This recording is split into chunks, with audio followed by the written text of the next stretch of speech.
Good evening, good people, and welcome to another Tuesday Night Live here in the Honey Block with me, OC Educator. I'm excited to bring this show to you today. We are talking about, I did not make it up, we are talking about Ultrapreneurship. Are you ready to go ultra?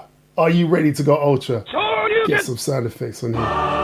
We are ready to go ultra tonight because we have with us here in the Honey Block none other than Mr. Julian Hall. And we're going to be talking about what it means to be an ultrapreneur, not just an entrepreneur, but an ultrapreneur. And we're going to be talking about his story and many other things. But before we do that, we're going to get right into it with his credentials. If you do not know Julian Hall, here's a little bit about him. So Julian Hall is an award-winning serial entrepreneur, educator, public speaker, technologist, author, and influencer. He has over 20 years experience of technology in banking and startups. He's a founder and CEO of Ultra Education. And the aim of Ultra Education and their vision is that all children and young people, regardless of their background or social standing, have access to essential entrepreneurial education. He is the #1 best-selling author of 3 books, Entrepreneur to Ultrapreneur, 100 Ways to Up Your Game. Also Ignition, How to Start Up a Tech Startup.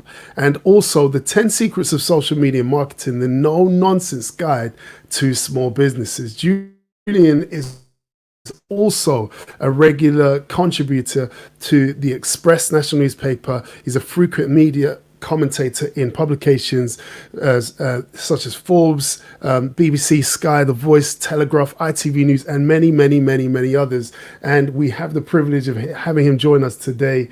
Please welcome to the Honey Block with a very warm welcome, Mr. Julian Hall. Good evening, sir. How are you? Very well, thank you, Jose. Thank you for having me. You're very welcome. You're very welcome. Listen, how have you just spent your day so far? Has this been a busy or a relaxing day for you today? Well, my days are always busy, but it's all about, for me, just managing what's going on. I get a lot of incoming. There's a lot of stuff to do. There's a big team to manage, but it's been a good day. It's been really productive. How about yourself? Good stuff. Yeah, today has been a crazy day for me. It's been busy as well. Those people who know, I do education technology, so I did a teacher training session this evening. Sometimes they go perfectly and flawlessly. Today, not so much. A lot to learn from today, but hey, we roll with the punches and we get on with it. But yeah, it's been a busy day. But okay. No, it's good to have you on. I think it'd be good if maybe are you a football man? I'm not actually. No, I'm one of the few. I'm one of the few. Okay, yes. I used to be like that. Don't worry. When you decide to watch football, you can support Arsenal. Don't worry about. Right, okay. Don't worry about it. There'll be a big argument amongst my friends if I go one way or another. So I'm staying out of it for now. Yeah, it's all healthy banter. But no, Arsenal's the way forward. I'm saying that specifically. There's a specific viewer that I have that I know he's watching this, and he doesn't support Arsenal. He's quite jealous of Arsenal. In fact, he supports a different team, right? A different team from North London. But we forgive him anyway. We forgive him for his sins. He shall be pardoned. But yes, I try to make sure that I mention Arsenal just for the fun of it. I'll bring up my mug as well, my Arsenal mug. Yes, so Julian, Mr. Ultrapreneur. I've seen a comment that's come up. I'm quite sure it's this person, so I'm going to ignore it for now. What I want you to do is, for some people who are watching the show today, maybe they don't know you. Do you want to tell us a little bit about yourself, who you are, and also that logo that's on your chest? I love it. We're going to get into that logo in a minute, but yeah, tell us a little bit about Julian Hall.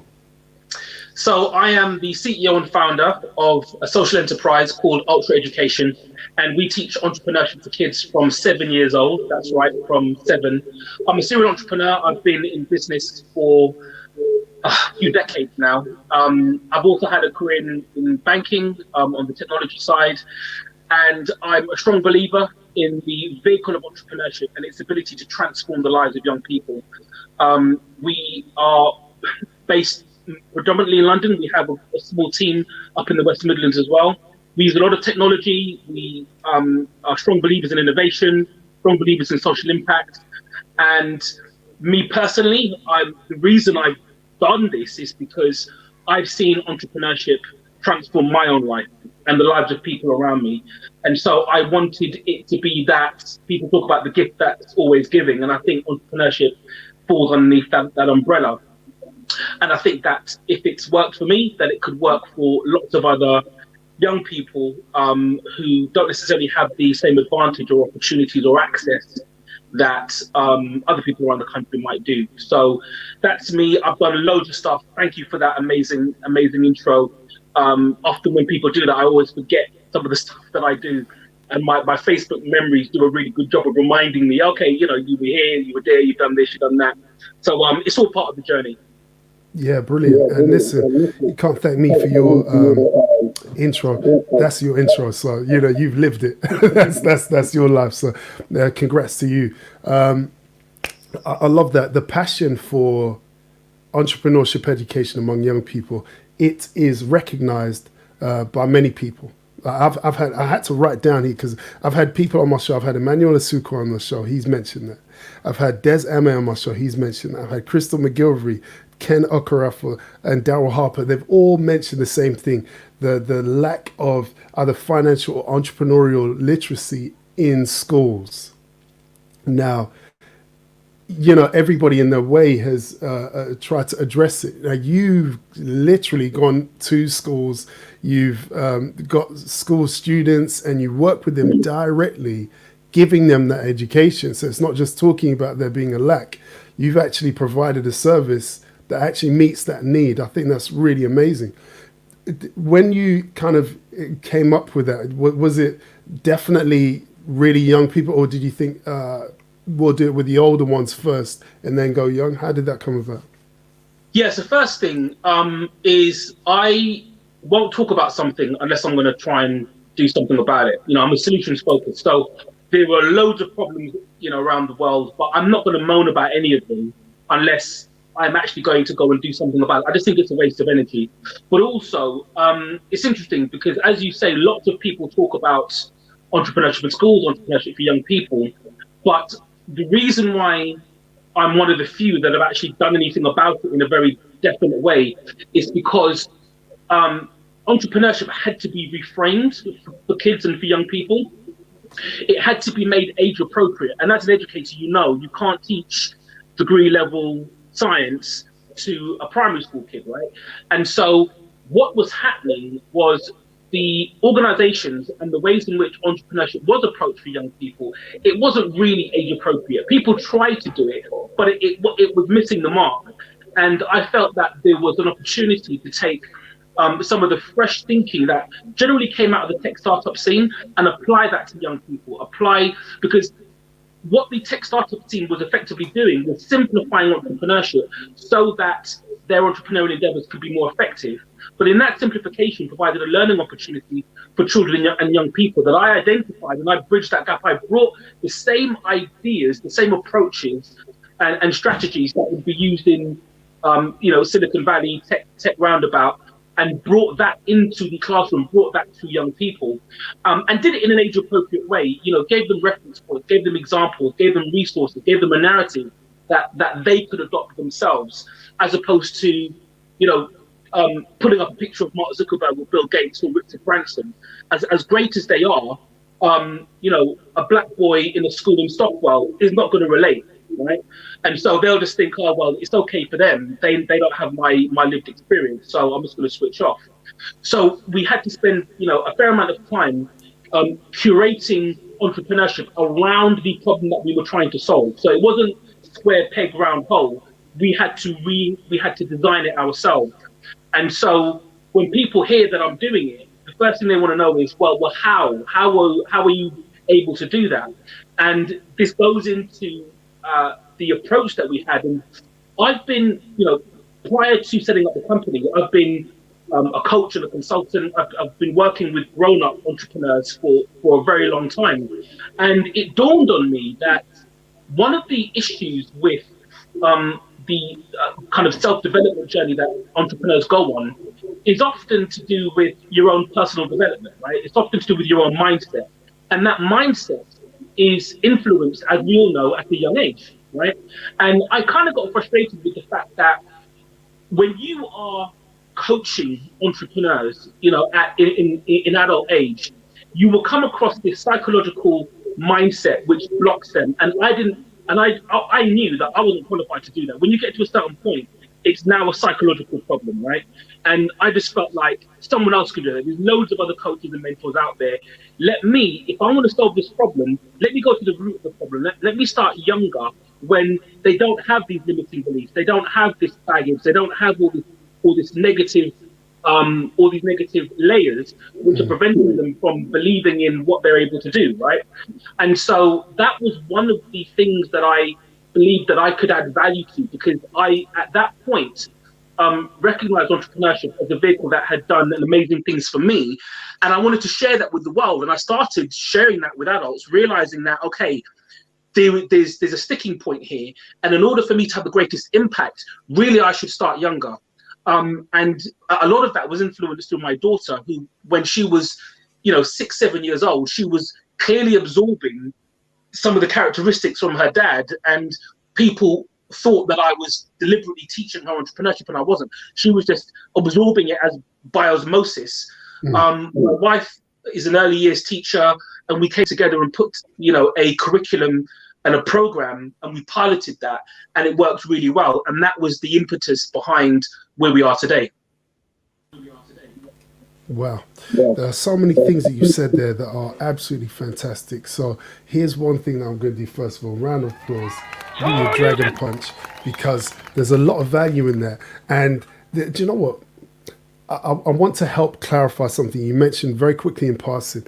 You mentioned psychological problems. For anybody listening or watching now, this isn't a case that kind of people just have these deep, like extreme psychological problems. But when it comes to entrepreneurship, people have these kind of self-defeating, these self-limiting belief systems. I believe it's inbuilt through that whole system of education and through the system of work. And it comes without you knowing that it's there. And I can say that from my own experience, having been in the system as a teacher, coming out now, living the life of an entrepreneur. I'm constantly battling with that mindset. So I just wanted to clarify that for those people out there. I think there's an interesting point I want to pick up on, and that's that learning by being around. It's kind of, I don't know, I guess the Shaolin monk master and the student that wants they're just around that, whatever the situation. Obviously, Kung Fu is one thing, but, you've got the teacher and the apprentice. And actually, sometimes it's not the direct lessons that are the most valuable, but it's the indirect lessons. And I think that's powerful. You said that your daughter picked up from you, that you weren't necessarily directly teaching her, but she was clearly in a position where she could observe what you were doing, how you were doing it, and maybe even understand parts of why you were doing it, because you can't really get those actions. Am I right? Is that the right assessment as to how that transfer happened? It is. And you know what? I always describe entrepreneurship as a muse. So we have music, we have art, we have dance, we have, literature. And for me, entrepreneurship is a modern day muse. And the reason I say that, I remember a couple of years ago, we were shortlisted for National Business Award Positive Social Impact, and unbeknown to me, I was sitting next to the person who was eventually going to win in that category. And this gentleman had done an amazing social impact business. He'd been going for a long time. He really deserved to win. But he described himself as a creator, as a creative person, and his creative outlet was entrepreneurship, right? And the reason I say that is because entrepreneurship is a mechanism for self-expression. And it's interesting that you bring up the kind of Kung Fu metaphor. Just yesterday, I was watching a documentary on Bruce Lee, where he said that martial arts for him, well, when he was teaching the Hollywood stars about martial arts, he was saying that actually what he was doing is he was teaching them to express themselves through a physical art, right? So martial arts was just a physical expression of their own persona, of their own being. And it's the same thing with entrepreneurship. So in everything that I do, Ultra is an expression of me. That's the seed of it is an expression of me. The fact that we have a sparkly logo, the fact that we have hoodies, the fact that we're targeting kids at a certain age, the fact that we are working with a particular demographic, the fact that it is a social impact business and not just a purely educational business, right? All of that is an expression of me reverse engineering what's made me successful as an entrepreneur, right? And this isn't uncommon. If you dig deep into the stories of really successful entrepreneurs, or even ones who are just on the come up, and you really unpack their story, they will tell you actually, this is come from an experience that I've had, and I've wanted to change the world through through the availability of this product or this service. There's a meaning behind it. There's something which has a greater depth behind it. It's not just me trading this particular product or service. There's a why behind it, right? And I think that why is expressed through entrepreneurship, and it's creative, because that's what entrepreneurs are doing. They're creating a product or service to solve a problem. But the creation bit, that's the important. That's where you get the self-expression. And I think that's the reason why young entrepreneurs and kids particularly attach themselves to that, because it gives them that freedom of expression without being bound by a grade or a mark or a yes or a no. Brilliant.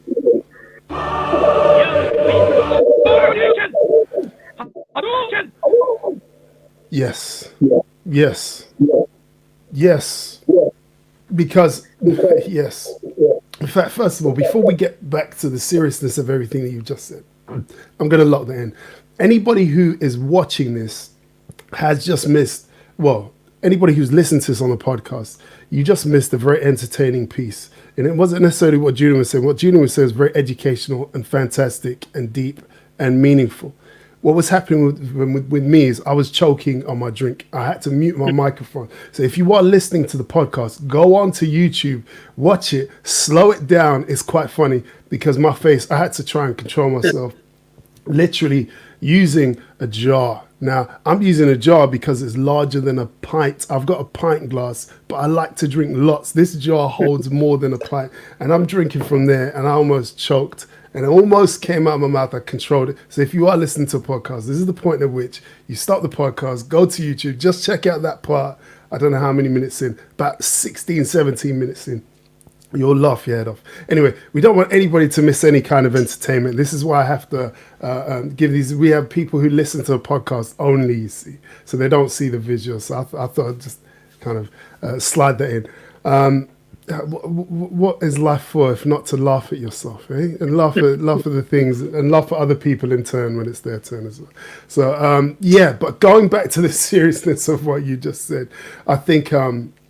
There are so many things in there, and in terms of like Bruce Lee, people talk about his philosophy a lot. He was very, very meaningful behind everything that he taught. It wasn't just about the fighting or the martial art itself, and we know that he kind of stripped down what he was taught and created his own version.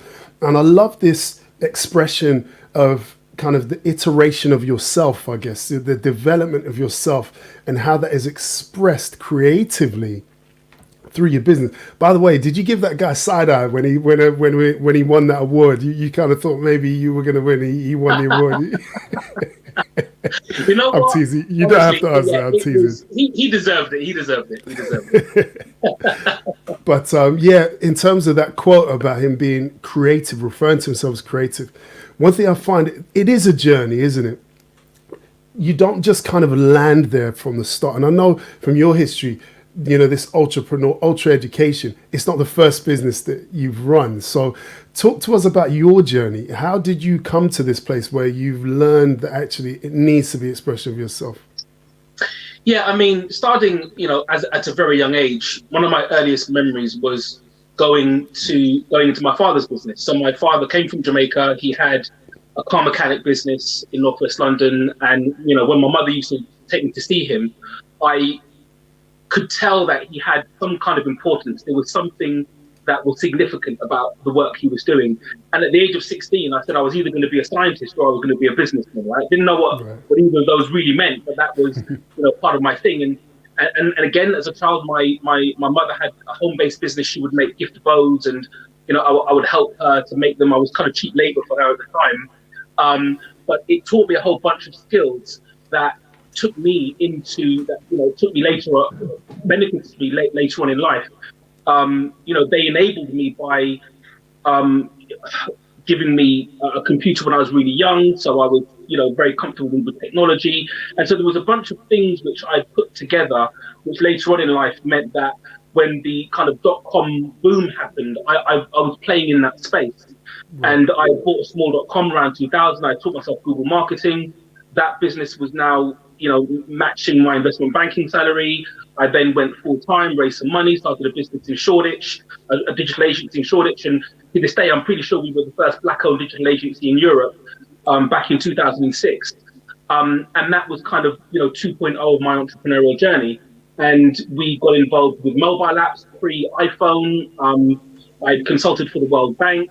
That's when I'd written my first book on social media marketing. I was blogging on social media platforms, pre-LinkedIn. So there was a lot of stuff that I had done quite early, which shaped the experience that I had as an entrepreneur. And it's almost as if, this bowl of experiences were being carved out, particularly for what I'm doing in regards to teaching entrepreneurship to kids. Because in order to simplify something, you have to know it really well. And that kind of 20 years plus of experiences that I'd had, both positive and challenging, not the negative, gave me the ability to be able to package this in a meaningful way for young people. That's brilliant. Love that.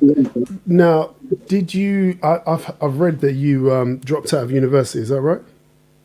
That's right. Yeah. So I went to university to become the scientist, and that was at a time when I'd idolized my eldest cousin, who was tall, dark, handsome, played basketball, wore Armani jackets, and I wanted to be just like him. And he was a scientist. But it was only when I called him, he was running his own research facility in Germany, and I said, how are things? He said, it's really good, but money could be better. And I thought, well, excuse me, you mean you don't make any money being a scientist? So, being a teenager, I had all of these great ambitions, and they all involved money in some description. And I realized that science, especially at that time, you didn't really do it for the money, unless someone, and nobody was there to expose the business side of it. So I changed track. The other thing that I was really good at, really passionate about, was technology. And I felt that technology might go somewhere back in the mid-90s. And so I kind of retrained, and that's when I got onto the job ladder, and ended up having a career in investment banking. That's so interesting. From scientist to investment banking. It's quite a neat segue. And I love that, the fact that, nobody's path is set, but I guess each experience is developing you. It's kind of shaping you, sculpting you, so that you can become the finished, fashioned version of yourself. And when that happens, because things just flow. Doors open and... Yeah, I mean, it's important. That's an important point, because if 5 years prior to me starting Ultrapreneurship, somebody would have told me that I'd be running a social enterprise for kids in education, I would have told them, get out of here. Why would I want to do that, right? I don't believe in education. There's no money in kids. Why would I want to do that, right? But it does appear that all of these experiences positioned me perfectly for that reason, which is,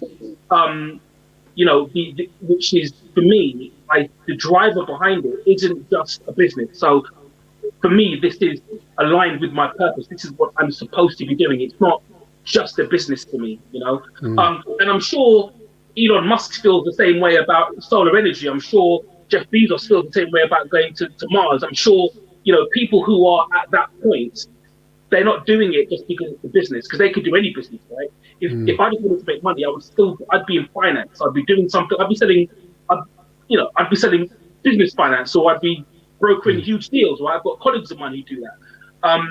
But for me, I also realized in my early 20s, I remember having the first real significant bit of disposable income, right? I remember at the end of the month, I think I had about $2.5 grand just disposable in my account.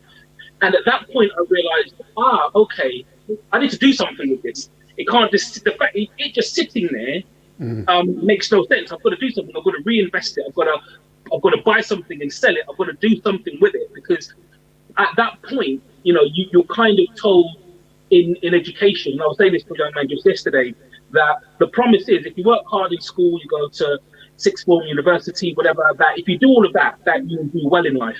And it's not, that is all you have to do. That's all you need to learn. And it's not true. There's almost like chapters of the book of life which are ripped out that you are now having to learn on the fly. And so that was part of it. Part of it was saying, money will make you happy. And I had the money in the bank, but I wasn't any happier, right? So I realized I had to exercise. There was something else I had to do. Money was not the root of my happiness. It wasn't going to, it might be fleeting, but it's not true contentment. It's not going to drive me. It was there. I didn't feel any better about myself. So I had to go and do something to exercise the reason why I'm here. And it sounds lofty, but this is what drives human beings. What drives human beings isn't money we think it is, but if it was, then everybody would be, buying and selling things, and nobody would ever call in sick, right? This is not the reason why humans are driven. We're driven intrinsically by things that mean something to us, which is the reason why we define an entrepreneur to a 7-year-old as someone who does what they love and they make money from it. To do what you love bit, that's important. The money is a byproduct of excellence. That's right. Money is a byproduct of excellence. We're getting some deep levels now. We're getting some deep levels. Okay. Goodness me. Money is only as powerful as what it can do. And you mentioning that kind of reminds me of that. Money is only as powerful as what it can do. And actually, when you are satisfied, your bills are paid, there will be a point at which you will feel there is something else that you need to give. There's something else that you need to do. There's something else that's burning inside. You will feel unfulfilled until you're doing that thing and serving the world, as it were, whether it's through a social enterprise or whether it's through private business. There will be something, a driving force inside you. And this is how you know you have something to give. Not everybody's wired that way. Not everybody's built that way.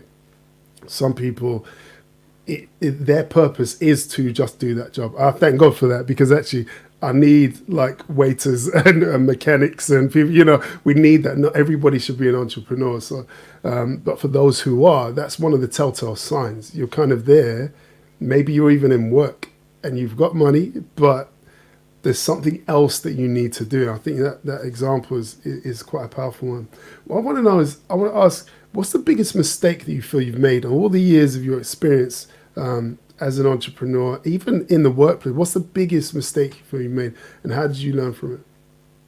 No, I've not made mistakes. I've learned from experiences. Saying that you've made mistakes is quite short-termist, because it's a bit like saying, when you learn to ride a bike, how many mistakes did you make, right? Because you fell off. So you can say, well, you don't term it in that way. You say, well, falling off the bike is part of the learning process, right? And so I've been through, as most of us have, lots of ups and downs in life, and you kind of reflect and think, would you change anything? But you also realize, given the butterfly effect, as it were, that if you change one thing, you wouldn't be where you are today. So if you're happy with where you are today, then you wouldn't have changed the thing back then. And so therefore, the thing back then, all of the challenges you had were actually directing you to the point that you're at now. And so I look back at the things that would have been classed as a mistake at the time and look for the lesson in that. And so, it's even today when I was speaking with our operations officer, chief operations officer, our newly appointed COO, and I was saying that the team collectively should look at the month prior and look at what went well and what could they have improved on, what could they have done better, right? Because obviously things are going to go wrong every day, but it's less about focusing on that. And it's really the acronym that we use to teach kids about failure, which is first attempts in learning, right? And this is very anti logic to kids, because failure in school is the ultimate, no. You don't want to fail an exam, you don't want to fail a test. But actually, in entrepreneurship, it's the must-do way to approach anything, because if you're not failing, then you're not innovating, you're not growing fast enough, right? So it's less about have you failed, it's more about have you failed quickly, have you failed with less cost and resource, and more importantly, what have you learned? Because that's the iteration. When we talk about iteration, it just sounds like a very cool, smooth thing. No, an iteration is actually when you have to change something. You iterate because you're changing because something's gone wrong. That's why you iterate, right? But iteration is also looked upon as micro changes, something you do very, very small and very, very often. So it means that you have to, but we also know that iteration is what leads to success, right? So unpacking that, you have to fail lots and lots of times, learn from it, and then reapply your knowledge to improve so you get a better hit rate, right? But that's not built into the psyche of individuals that go through traditional education often, because what then happens is our ego steps in and says, all right, in order for you not to look bad, we are not going to fail.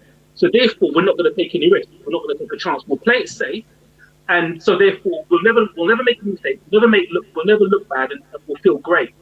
And so that stops people from actually, and that's where procrastination comes from. It's really the ego limiting what you're capable of doing, which is the reason why people say, feel the fear and do it anyway, right? Or Jamaicans say, don't watch no faith, because ultimately, no one really cares about your mistakes. It's your ego that cares more than everybody else. So you think the whole world is laughing and pointing fingers at you.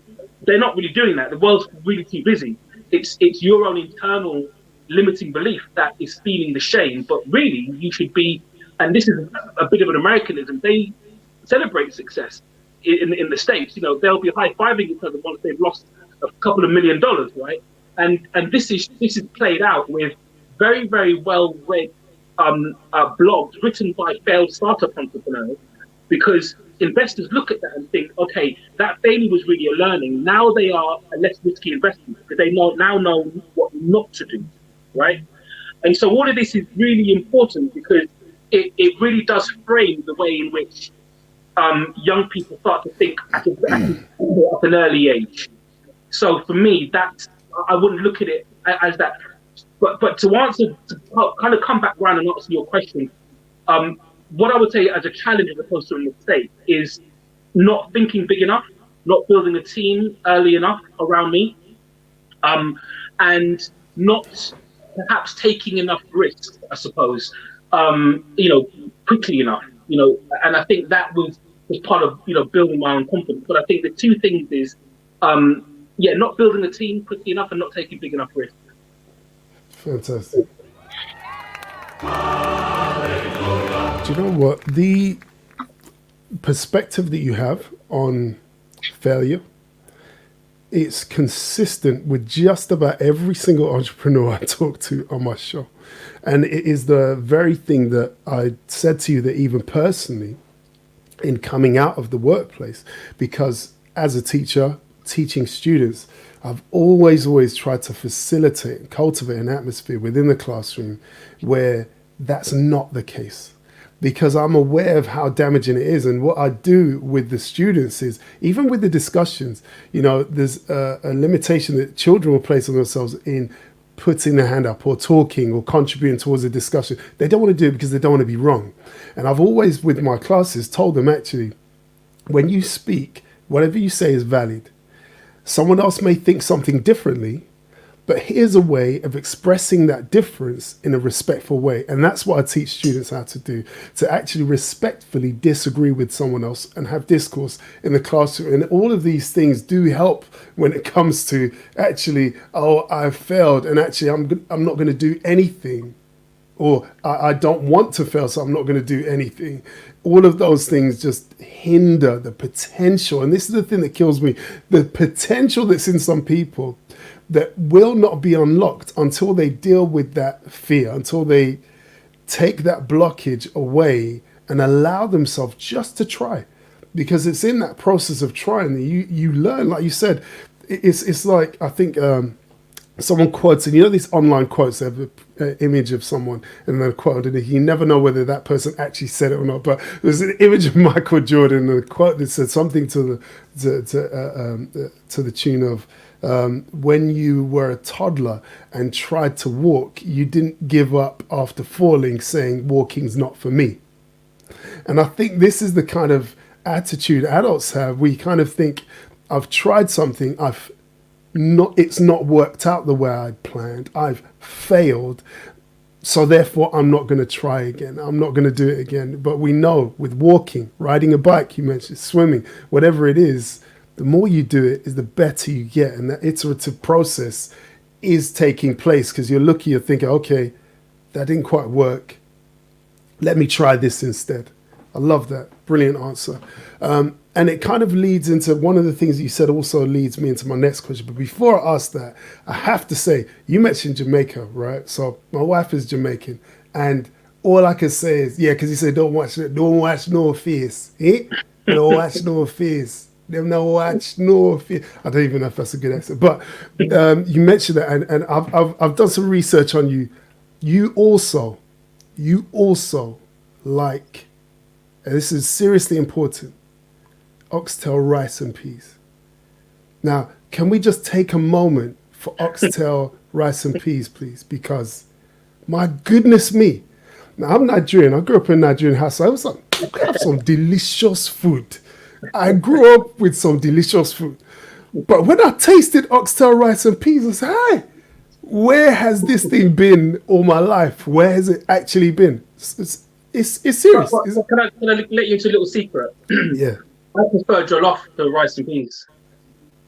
Now, you see, jollof rice with oxtail. See that? It's a fusion, bro. It's a fusion. What can I tell you? What can I tell you? That's serious. Listen, my guy. Right there. Disruption. Literally, my guy Craig McAnuff, he's one of the brothers in the team that do original flavor. Listen, I'm sure they've done, I think they did jollof with curry mutton, but he needs to do the oxtail now. He needs to do the oxtail now. Anyway, let me know. You get back on voice. So you mentioned about you see, I'm like a boomerang. I throw it out there. We go way out there. We talk about crazy stuff. We always come back. Always come back. So so the question is, in terms of the young people and the development that you see in them, all the training, what's been the most impressive ideas that you've seen in a young person? What's been, or it may not be just an idea for business, it might just be the growth and development that you've seen in a young person in the training sessions that you've done? I had a young person come to me, this was about 3 years ago, and he showed me, he was about 18, he showed me his blueprint to create free energy. Yeah. Wow. And I didn't understand a word he was saying. I was trying to keep up, right? And I had to network him with the, professors of universities that I knew to actually get some, some kind of layman's terms, some layman's language around what he was proposing. But he took it really seriously. It wasn't a game to him. He honestly believed that he had come up with a new way that no one had thought of to create free energy, and it was going to cost him about $500,000 to actually pilot this and test it out. So that was one of the most impressive ideas, and it comes down to the fact that we will literally have kids in our classes who will say, they might be 10, 11 years old. You say, what do you want to do? And they'll say, I want to build a rocket. I want to have a rocket business. Now, what adults would normally do is say, oh, don't be stupid, Julian. You're not going to have a rocket business. Let's think about cakes and cookies, or maybe you can write a book, or start a YouTube channel. Maybe let's make some T-shirts, right? We won't do that. We'll say, okay, that's interesting. Do you know anyone else that has a rocket business? Because we know that Elon Musk is a human being, right, who recently sent rockets into space. So we know you can do that, right?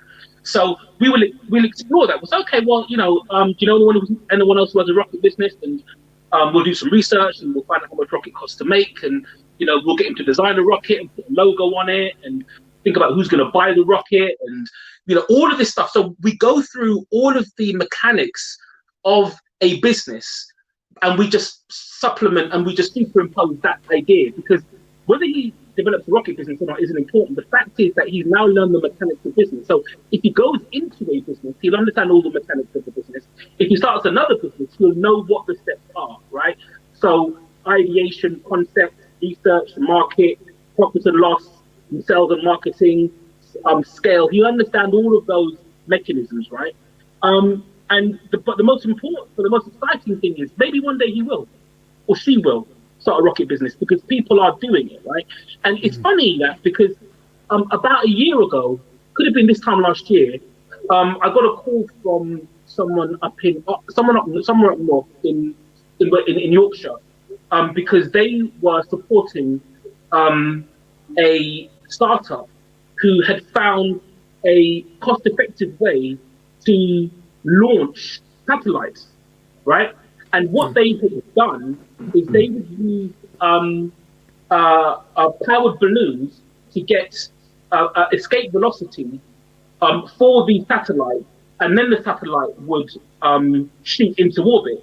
So what it does is it reduces the cost. It takes a longer time to get to escape velocity, right? But it costs a lot less, which therefore means that it lowers the cost of entry for people who want to launch satellites into space, right? And this is a real startup that doing real things.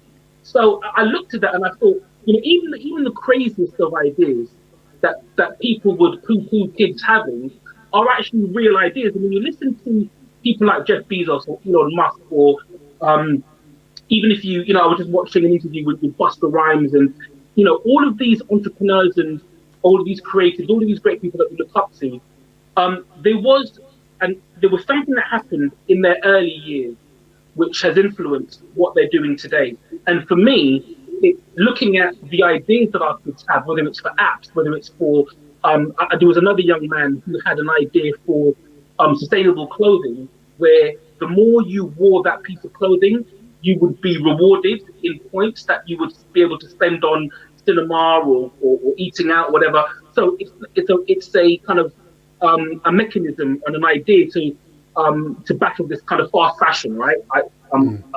Issue that's going on in and around the world. And so there were so many ideas that our kids come up with, and we're like, wow, right? All we need to do is provide them with the enabling environment, like any educator knows, right? You provide them with an enabling environment, and you let them come up with the ideas. The difference with what we do at Ultra particularly is that we will help them to prototype that idea in some way, shape or fashion, right? We can help them to, with the kid with the rocket, we'll get a 3D printer and we'll print out this rocket for them, right? We'll get them to meet a rocket scientist, because believe it or not, you can speak to rocket scientists. They are out there, right? And I remember when we had I think it was our 5th kids business fair, we had it at Tesla's flagship showroom in Chiswick. And Tesla is effectively an energy they're a renewable energy company. Their first product just happens to be a car. And we had about 30 kid entrepreneurs. We had a family come down from Derby. They took 4 hours to come down to this kids fair. And one of the young boy, he must have been about 11. He walked up to me and he said, he introduced himself. And I said, have you got any ideas for a business? What would you like to do? He said, I want to create an electric car. And so I could walk him over to the guys who were from Tesla and said, believe it or not, guys, you've got a young entrepreneur here who wants to create an electric car when he's older, right? And they took him around and they showed him all the stuff. And, who knows, right? This is the thing. It's the art of the possible, right? And it's whether or not he creates it or not, it's an experience that he'll never forget. And I think that's what we're trying to do, is we're trying to increase their chances at life by giving them experiences that they can pull on as and when they need them. That's brilliant. I love it. And this is the thing that is often missed in education, capturing that passion and pointing them in the right direction. That's the simplistic term of what you've just described there. You don't limit the passion, you don't limit the vision, you don't limit the drive. You just provide them with the right vehicle and point them in the right direction so that they're able to. And again, it's the skills that they're learning along the way. Skills that they're learning along the way. Absolutely brilliant. I love it. You know, we've had a couple of comments come in. I've been ignoring the comments box because I thought that my friend who supports that horrible North London team was going to say something, but he didn't actually. It was another Arsenal supporter. But we've got here Joloxtel. Joloxtel. That could be a .com. You better register it. Joloxtel. You better register that because I will. Wow. And you know what? That's my sister there, Ogsby. That's my sister. So I'm stealing that right now. In fact, I'm just going to write that down. Joloxtel. That's serious. That's very serious. And we've got a question here as well. I'll just say to the audience, those of you who are watching, please type your questions. I'll put it up in the banner. And if you look at the scrolling banner right now, those of you who are watching, you can follow Julian on social media at The Ultrapreneur. You can also visit the website ultra.education. It's as simple as that, ultra.education. And also you can search for him on YouTube as Mr. Julian Hall. Follow him. He's got so much wisdom, and he's got a lot of videos on YouTube where he's sharing that wisdom as well. You can follow him on social media and actually get to talk to him and connect with him as well. So, good people, type your questions in the comments. I promise I will pose them to Julian before the show is out. I want to get to, I guess, not necessarily directly what you're doing here, but adults, okay? Adults, people who want to, I've spoke at the top of the show about going ultra. And for those people who aren't sure, entrepreneurship is, an entrepreneur is an actual definition. Now, I'm going to let you, Julian, talk about what an entrepreneur actually is, and even from an adult perspective, how people can, I guess, break down those barriers in their minds to actually, as it were, go ultra. Yeah, so the reason I really amplify this concept of entrepreneurship is because I felt that entrepreneurship didn't quite define what I was doing personally. And what I meant by that was, in order for you to do well in life, you can't just be focused on one thing. So if you just want to be great at business, but your physical health is in turmoil, your mental health is off kilter, you've got terrible relationships with friends, you're not doing what you need to do in your family life, your business will not go well. And if it does, and you become a multimillionaire, you'll be lonely, right? You'll be lonely, you'll be sick. And this is what really happens, right? So you can sacrifice everything, or if you just want to become, super spiritual, but you've not paid enough attention to what you've got to, to the bills you've got to pay, right? To the responsibilities you have. That's not going to work out either. And so I realized that the times when I was at my best as an entrepreneur, which was my focus, was when I had considered all elements of my being, myself as a family man, myself as an individual, my own identity and mental health, my physical and my nutritional health, my relationships with my friends and my family. That made me a better business person, right? And this was a realization I had back in 2013, right? And so ultra comes from the Latin word meaning to go beyond. So the idea of entrepreneurship is you go beyond the idea of just thinking about money. It's not just about money. You've got to go beyond just thinking about your physical health or your mental health or making money or friends and family. It's a combination of all of those. You're walking the tightrope. It's never going to be perfectly balanced, but you're walking that tightrope. You might have to spend a bit more time on the money, but you've got to spend a bit more time on your mental health, a bit more time with friends and family. But you're always balancing. But it's that balance that we need, right? And it is organic. There is an art to feeling out when you need to pull back, when you need to go hard, when you need to spend more time at home, when you need to spend more time with yourself. And this is the level of introspection that we don't get in business, in school, sorry, in education. It's just one element of us as human beings. So entrepreneurship essentially is a philosophy that will help people to become, as people now is a common phrase, becoming the best version of yourself, right? That's really what it is. And in becoming the best version of yourself, that's when you kind of become, almost superhuman insofar as you are exercising why you're really here, what you're really here to do, right? And that will be helping people, because if you think about what superheroes do, they're helping people and solving problems. That's what they do, right? So the only way that you can do that in your corner of the world is to have something that you can contribute. You can't contribute anything to the world. You can't help. You can't solve any problems. But in order to contribute, you have to have enough to be able to contribute. If you're running at a deficit, you don't have enough to contribute. You have to be at a surplus within your own person to be able to contribute to others, right? You've got to have interrogated a problem deeply enough to be able to come up with a solution that will work for others. And that's why you've got to go beyond. You've got to go ultra in order to be able to do that. And so for all of us, we can be those superheroes in our own corners of the world to solve the problems that are in front of us, and to be the people that we've been looking for, to be the solutions that we've been looking for, as Barack Obama said. But if we do that collectively, then again, it sounds corny, but collectively that makes the world a better place, instead of relying on one person, relying on one country, right? But then when I realized that, and I realized the limiting behaviors and beliefs that stick with adults, I realized I had to take this ultra concept younger. And that's when, the first iteration of that was Ultra Kids, which people still use that term. That they love that ideology of because it's empowering, right? And it's building that self-esteem. And just going back to one thing you said earlier on about kids not wanting to give the wrong answer, it's a self-esteem problem.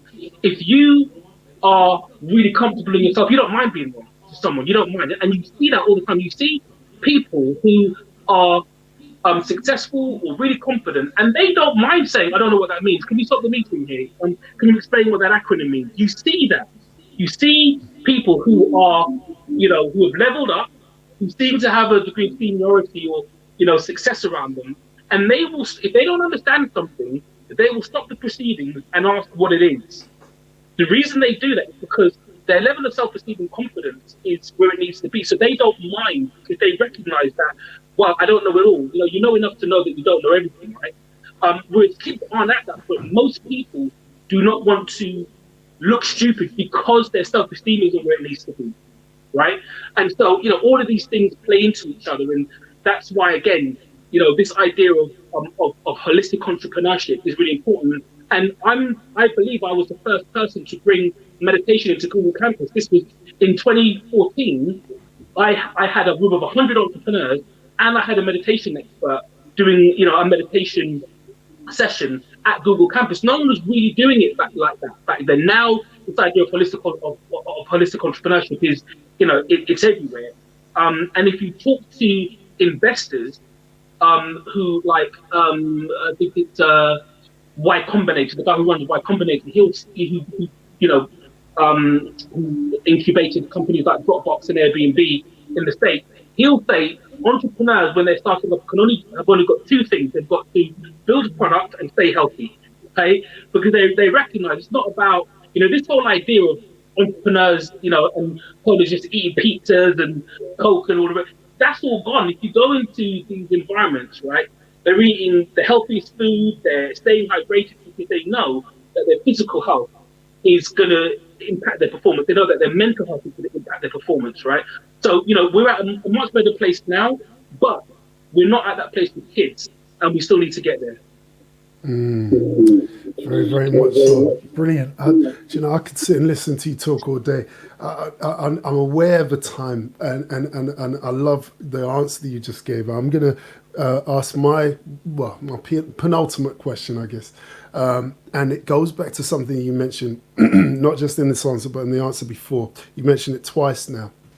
And I think it's a really important question in terms of across the board. Many people do I guess seeing a vision is step one. Having the vision is step one. Sharing and selling that vision to others is a really, really important step to that collaboration or doing it together, or like you said, building a team earlier. All of these points go towards your ability to sell that vision. How have you approached that in your experience, in your career? How do you get others on board with the passion? You're clearly passionate about what you're doing, and it's very clear to see your vision. But there are naysayers. There are always naysayers. There are always people who can't quite see it. How do you deal with it, and in terms of selling that vision? So the naysayers aren't on my radar. Like I don't care about the naysayers, and I'll bring it back. It's not an arrogant statement. The reason why we talk about doing what you love, and it sounds cliche, but when you do what you love, it's like if you're in love with someone, right? If let's take it there, you're in love with someone, your wife, your kids. It doesn't matter what someone says about them. You're still gonna love them. It doesn't matter, right? You will go over and above. You'll spend time. You'll want to make things better. You'll want to do all of the things that you do when you're in love, right? Okay. When you're in love with your idea, the naysayers is just you don't even hear them, right? When you're in love, when you fall in love with someone and you go and talk to your friends or family about it, they can tell you're in love with that person, right? If you're around them, you just by the way you act, you can tell that you're in love, right? The same when people say, "Oh, Julian, you're so passionate about what you do." When you hear on other entrepreneurs, they're passionate. It's because they are genuinely in love with it, right? Now, the thing about love is that it's infectious. So when you're in love with something, people, it's like it has a certain degree of magnetism because what it does is it draws out from other people similar traits, similar things. And the reason I say draw out is because sometimes people are afraid to express that side of them. Sometimes it's been pushed down through layers and layers and years of suppression because they just needed to conform. That they're now not brave enough or courageous enough to go and express that for themselves. So they attach to people who maybe have less limitations, right, or maybe just have a clearer vision of what that needs to do. But people want to be attached to something which has drive, which has momentum, which is exciting, which has a purpose, which can solve a problem, which is doing some good, which has impact. People want to be attached to those things. And they want to be attached to individuals who will drive it, who they believe in, who they think are really about that life, who are really authentic, who are genuinely driven by that thing. That's who people want to back, right? And so it's less about me. How do I overcome? They say, like, I don't, honestly, they're not on my, I couldn't care less. You see, it's almost like, again, and I go back to the example, if you say to your friend, I'm in love with this person, and they say you're not, you don't care what they say. It doesn't matter, right? So when I say I'm passionate about entrepreneurship and its ability to transform the lives, and I think that the greatest opportunity we have for young people, I don't care what anyone else has to say, because that is my belief. And actually, if you believe something strongly enough, you will do what Steve Jobs said, and you will dent the universe with that. Before, and Steve Jobs has done it, Elon Musk has done it, Jeff Bezos has done it, lots of great entrepreneurs have done it, lots of great entertainers and influencers. Jay-Z has done it, Whitney Houston has done it, Michael Jackson has done it. They've dented the universe with what they believe should be, and it wasn't there before. We didn't ask for that. We didn't ask for Michael Jackson. We didn't ask for Beyonce. We didn't ask for James Brown. We didn't ask for any of these people, right? They came, they wanted to create something and contribute something to the world, and they dented the universe, and it's now with us forever. They didn't care if anyone believed in them or not. It didn't really bother them, right? And so that's how I feel, and that's the feeling that gets me up every morning, the feeling that drives me, the reason I'm here, 10 o'clock at night, speaking to your handsome face, right? And it's the reason that I think we should be, this feeling shouldn't just be with me, it should be with kids, it should be with young people who are unfortunately afraid. When I speak to young people who are taking A-level and GCSEs, they're stressed out. It's a horrible experience they're going through. When they graduate in university and they've got no idea where to go, left or right. They're stressed. It's a really big problem, right? And I'm thinking this can't be. This cannot be the reality that we are going to hand back to them, right? I almost feel like we have a responsibility to show them actually, okay, this is what it is. We've kind of worked it out a little bit, right? This is what you need to know in order to have, a great life. And ultimately, the greatest measure of success is happiness. It's not money, it's not fame, it's not any of those things. And for me, if you are spending the majority of your life working, and you spend the majority of your life working.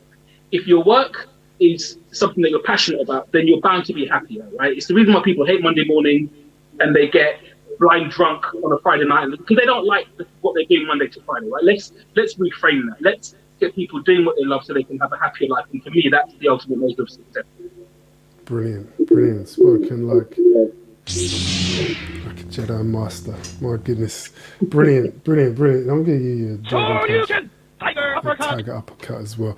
This has just been such a great session. I'm going to bring this to close. We'll take a question from the audience. This is from Mr. Paul Morrison. He's asking, will you ever know when you have reached that utopia? Can you say to yourself, I am now successful? Yeah, so for me, it's a great question, Paul. Success is the progressive realization of a worthy ideal. It's not a destination, it's the journey. It's cliched stuff, but if I make this real for you, it's a real thing, as in a real challenge, where you have entrepreneurs who do really well. They spend 5-10 years working away, they sell their company, they've now got millions, now they're lost, right? Because they've crossed the finish line, as it were. They've achieved this thing. They are now successful. They've arrived, but they're now kind of lost because actually the thing that gave them meaning was the journey, not the destination. Because now they're just sitting down doing nothing, right? And that's not fulfilling to them. They now have to go and do something else, which is why they become serial entrepreneurs. They have to stay busy. They have to stay of service, as you say, right? They have to be contributing because that's really what it is. So I've been successful probably my whole life, if I'm honest. I've probably been successful my whole life.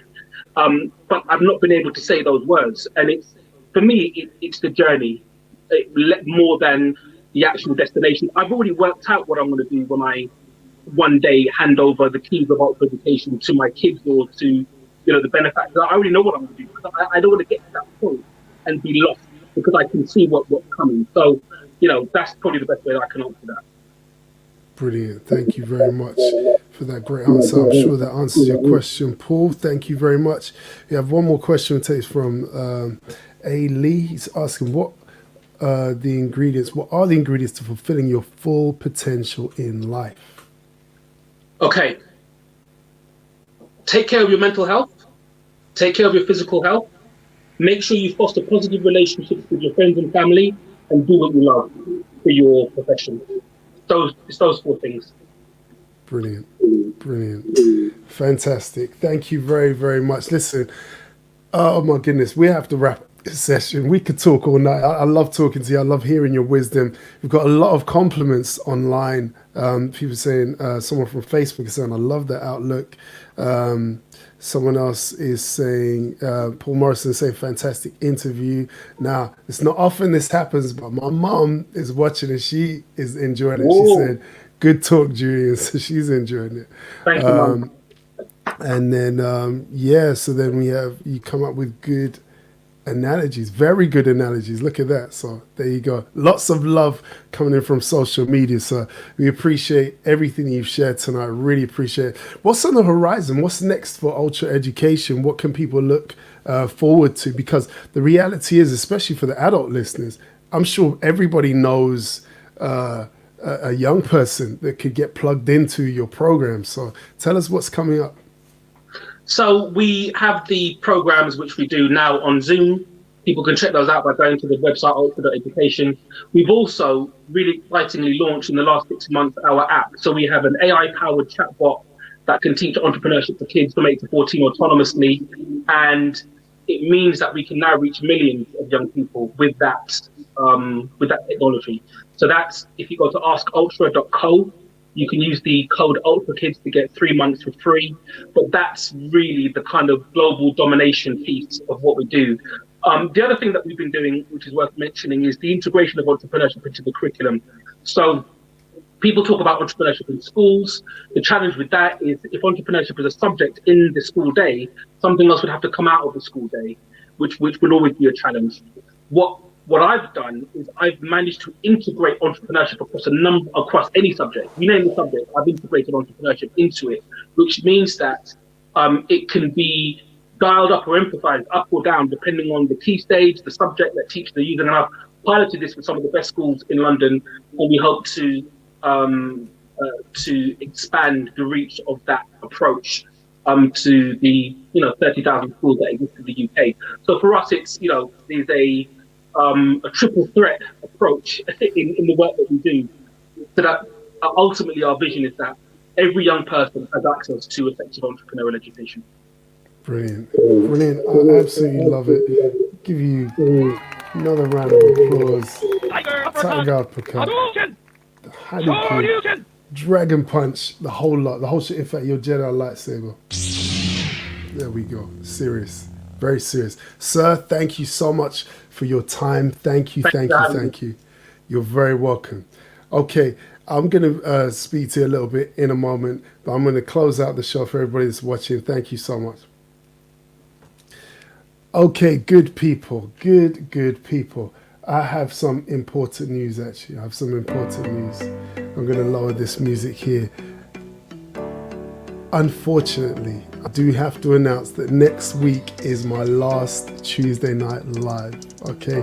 And then we are stopping the show.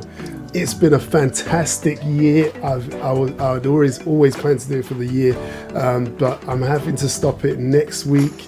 And here's the thing, the good side is I want you to tell me what you want the show to be. This is your show next week.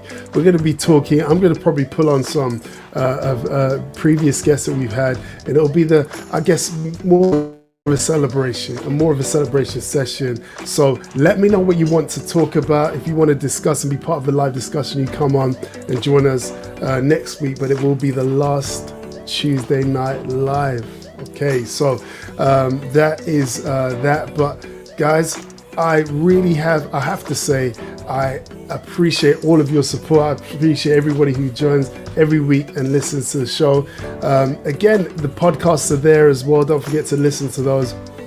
And who knows what the future holds. I'm not gonna be sat still. You know me. I will always come out with some content in one way, shape, or form. I'm going to take some time, have some reflection time, and have a think about how I'm going forward. But next week is unfortunately the last show. So join us next week and we'll have a fun time. We'll have a great time. We'll reflect on some of the interviews that we've had already throughout the year. But yes, next week will be the last Tuesday night live. But good people, you take care. Have yourselves a wonderful week. And God bless. See you next time.